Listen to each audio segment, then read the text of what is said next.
जब भी आंखों से आंसू निकलते हैं, हर दुखी इंसान का पहला प्रश्न होता है, आखिर मेरे साथ ही ऐसा क्यों? मैंने ऐसा क्या गलत किया था जो मेरे साथ ऐसा हुआ? मैंने तो किसी के साथ कभी कुछ बुरा नहीं किया, फिर भी मुझे इतना दुख, इतनी पीड़ा क्यों मिल रही है?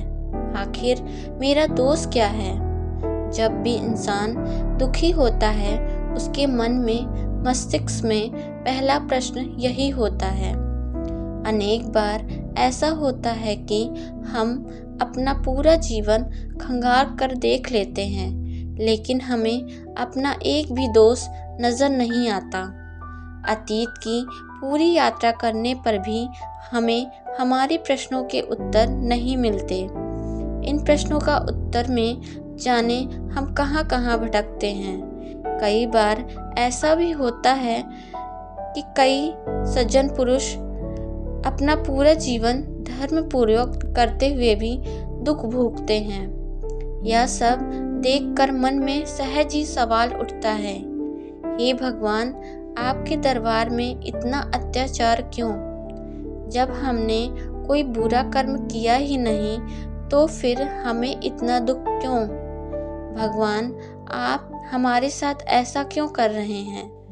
ये प्रश्न सिर्फ मेरे नहीं बल्कि हर दुखी इंसान के मन की पुकार है। इन्हीं सवालों पर आधारित एक कहानी मैं आज आपसे शेयर करूंगी। एक नगर में राम नाम का गरीब आदमी अपनी बहन के साथ रहता था। दोनों बहन भाई कठिन परिश्रम कर किसी तरह से अपना जीवन यापन कर रहे थे। उनके जीवन में सुख की कोई आशा न थी। एक दिन घनघोर बारिश की वजह से वे दोनों मजदूरी पर भी न जा सके। भोजन की व्यवस्था न होने के कारण दोनों भूखे ही सो गए। तभी अचानक रात को झोपड़ी के दरवाजे पर जोर की आवाज हुई। राम ने उठकर दरवाजा खोला तो देखा बारिश में भीगा एक राहगीर खड़ा था। राहगीर अपनी वेशभूषा से काफी धनी प्रतीत होता था। राहगीर ने हाथ जोड़कर राम से विनती की, क्या मुझे आज रात भर के लिए जगह मिल सकती है? कल सुबह बारिश रुकते ही मैं अपने गांव चला जाऊंगा। राम ने उस राहगीर को अंदर आने को कहा। राहगीर ने राम को धन्यवाद किया और भवन के भीतर आ गया। राम ने राहगीर की सोने की व्यवस्था कर दी और वह स्वयं भवन के दूसरे हिस्से में बहन के पास चला गया। राहगीर यात्रा से थका हुआ था। विश्राम करते ही वह सो गया, पर राम की आंखों में नींद कहाँ थी। राहगीर की धनी वेशभूषा को देखकर राम के मन में लालच आ गया। भाई बहन ने आपस में विचार विमर्श किया, क्यों ना हम इस राहगीर का धन छीन कर उसकी हत्या कर दें। कोई देखने वाला भी नहीं है। राहगीर धनी प्रतीत होता है, अवश्य ही इसके पास पर्याप्त स्वर्ण मुद्राएं होंगी। जीवन भर की गरीबी दूर हो जाएगी।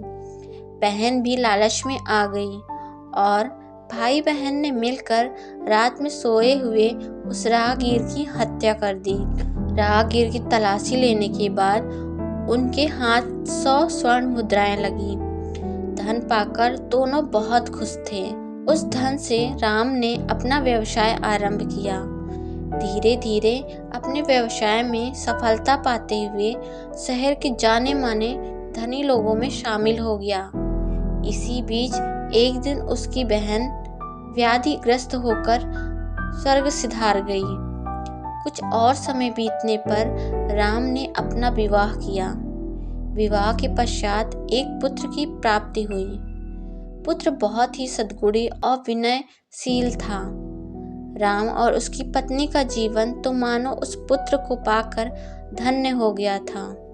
समय अपनी गति से चलता रहा।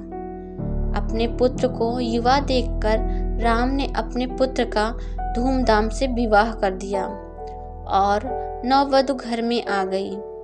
आज राम का जीवन सब प्रकार से सुखी था। शीला पत्नी सद्गुणी पुत्र और पुत्रवधू के साथ अपना जीवन आनंद से व्यतीत कर रहा था। उस रात राहगीर के साथ हुई घटना के बारे में राम अब पूरी तरह से भूल चुका था। अब राम और उसकी पत्नी जल्दी से जल्दी अपने पौत्र का मुंह देखना चाहते थे, पर नियति को कुछ और ही मंजूर था। अचानक एक दिन उसके पुत्र की तबीयत बिगड़ी। अनेकानेक उपचार करने के बाद भी हालात में सुधार न हुआ। राम ने बड़े से बड़े डॉक्टरों को बुलवाया, पर सबके यत्न व्यर्थ सिद्ध हुए। पुत्र की चिकित्सा में राम की संपत्ति का एक बड़ा भाग खर्च हो गया, पर कोई आशा न दिखाई दी। सब तरह से निराश होकर राम और उसकी पत्नी मित्र शैया पर लेटे अपने पुत्र को देखकर फूट फूट कर रोने लगे। तभी अनायास मूर्छित पुत्र को चेतना आई और वह जोर जोर से हंसने लगा। उसे हंसता देख राम को बड़ा आश्चर्य हुआ। उसने हंसने का कारण पूछा। तब राम के पुत्र ने उत्तर दिया, आपने मुझे पहचाना नहीं? राम ने बोला, तुम मेरे प्रिय पुत्र हो, अपने प्राणों से भी प्यारे पुत्र को क्या मैं नहीं पहचान पाऊंगा? पुत्र और जोर से हंसते हुए, मैं इस जन्म में आपका पुत्र अवश्य हूँ, लेकिन पिछले जन्म में वही राहगीर था जिसकी आपने और आपकी बहन ने मिलकर उस रात हत्या कर दी थी। मेरी नववधू आपकी वही बहन है। आप पर मेरा कर्ज है। मेरी हत्या के कर्ज स्वरूप मैंने आपको पुत्र की असमय मृत्यु का दुख देना है। जो धनराशि आपने मुझसे ली थी वह सब मैंने अपनी चिकित्सा के शुल्क के रूप में आपसे वापस ले ली है। आपकी पुत्रवधू को विधवा तथा आपको पुत्र शोक देकर विदा लेता हूँ। आप पर मेरा कर्ज पूरा हुआ। यह कहते ही पुत्र ने अंतिम सांस ले ली। राम को काटो तो मानो खून नहीं। सामने पड़ा मित्र पुत्र तथा विधवा नववधू उसे अपने उस पाप कर्म की याद दिला रहे थे, जिसका साक्षी उस अंतर्यामी भगवान के सिवा कोई नहीं था। क्या यह पाप कर्म करते समय राम ने सोचा था कि इसका फल उसे इस रूप में ऐसे चुकाना पड़ेगा?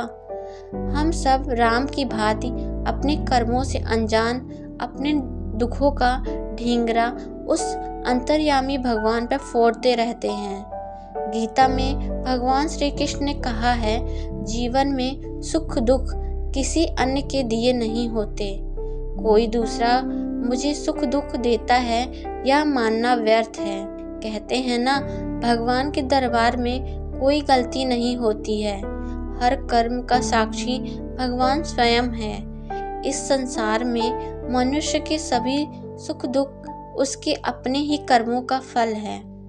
किससे कितना सुख मिलना है और किससे कितना दुख, यह निर्णय स्वयं के कर्म करते हैं। इसलिए अपने हर कर्म को करते हुए हमें विशेष सावधानी रखनी चाहिए।